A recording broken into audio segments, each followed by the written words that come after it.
Hello बच्चों, let's read this question. The question says a potentiometer circuit has been set up for finding the internal resistance of a given cell.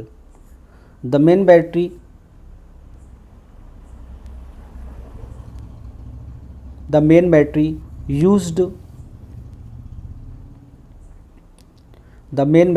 used across the potentiometer wire has an EMF 2.0 volt and negligible internal resistance. The potentiometer wire itself is 4 meter long. When a resistance capital R connected across the given shell has values of infinity, first, second 9.5 ohm. The balancing length on the potentiometer wire are found to be 3 meter and 2.85 meter respectively. The value of internal resistance of the cell is, first option is 0.25 ohm, second option is 0.95 ohm, third option is 0.5 ohm and the fourth option is 0.75 ओम. तो इस question को solve करने से पहले कुछ की concept यहाँ पे डिस्कस करते हैं. की कंसेप्ट,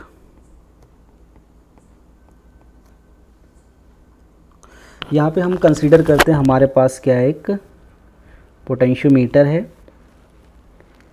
ये पोटेंशियोमीटर का क्या हो गया, ड्राइविंग शेल है.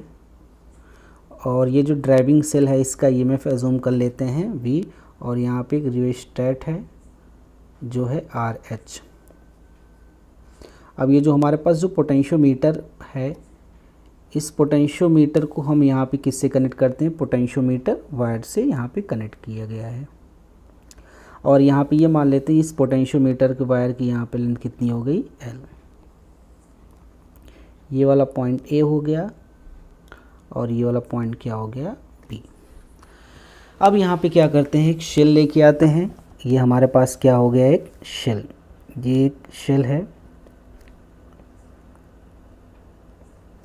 और इस शेल का इंटरनल रेजिस्टेंस कितना हो गया, जो यहाँ पे शेल है इसका इंटरनल रेजिस्टेंस यहाँ पे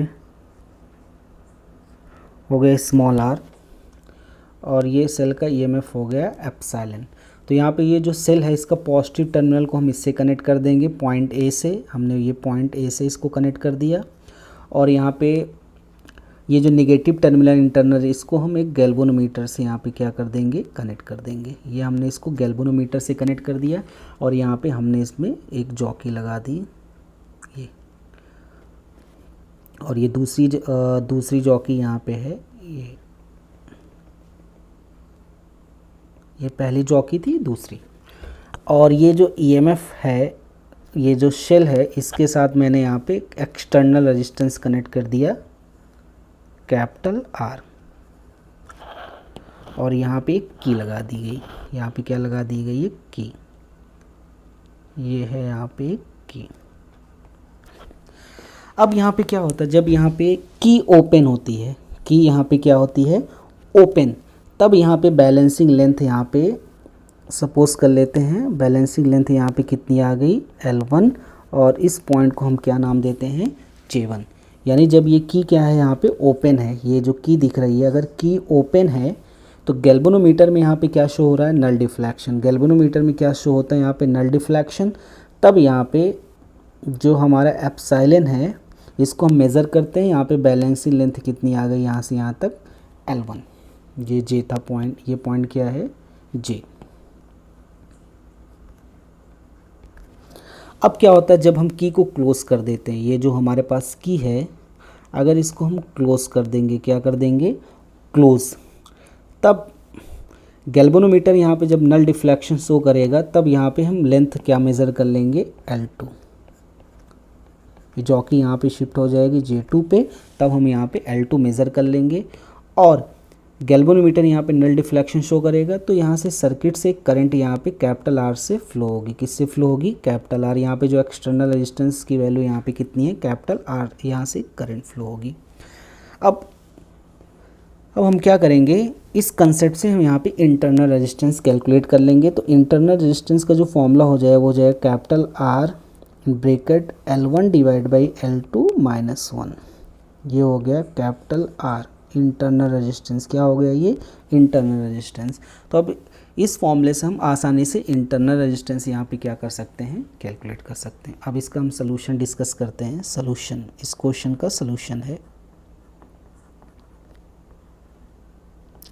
देखो सोल्यूशन में क्या कह रहा है यहाँ पे कि When resistance capital R is connected across the given cell has value of infinity, यानी जब की ओपन होता है तो कैपिटल आर की वैल्यू यहाँ पे कितनी है? इन्फिनिटी। और जब की क्लोज करते हैं तो कैपिटल आर यहाँ पे हो गया 9.5, यानी कैपिटल आर की वैल्यू जो है इस क्वेश्चन में वो कितनी है? 9.5 ohm. The balancing length on the potentiometer wire are found 3 metre and 2.85 metre, यानी जबकि यहाँ पे ओपन है तो बैलेंसिंग लेंथ यहाँ पे हमें कितनी मिलती? L1 यहाँ पे मिल गया 3 मीटर, और जब की को हमने क्लोज कर दिया तो बैलेंसिंग लेंथ कितनी मिल गई? 2.85, यानी L1 यहाँ पे हमारे पास आ गया 3 मीटर और L2 की वैल्यू यहाँ पे कितनी हो गई? 2.85 मीटर।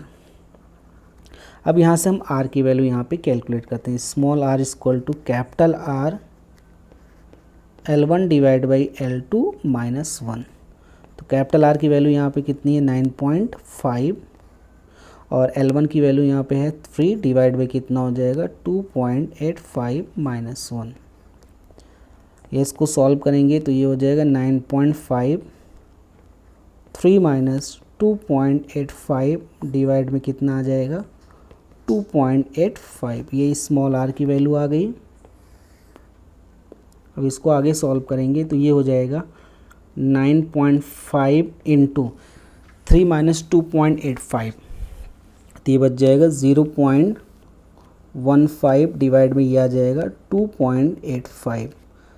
तो इसको अगर सॉल्व करेंगे हो जाएगा 9.5 इंटू 15 डिवाइड में यहाँ पे कितना हो जाएगा? 2.85।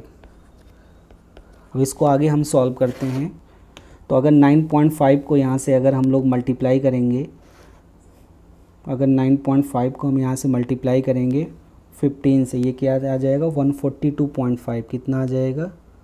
142.5। और यहाँ पे अगर हमने यहाँ पे ये पॉइंट को अगर कैंसिल किया था, ये देखो ये कैंसिल किया था हमने पॉइंट को, तो ये हो जाएगा हमारा 285। कितना हो गया? तो ये हमारा हो गया 285। 142.5 को हम किससे डिवाइड कर देंगे? 285 से, तो ये आ जाएगा 0.5। कितना आ जाएगा? 0.5 ohm. So final answer is small r equal to 0.5 ohm and third option is the correct option. Hope you understood it well. Best of luck.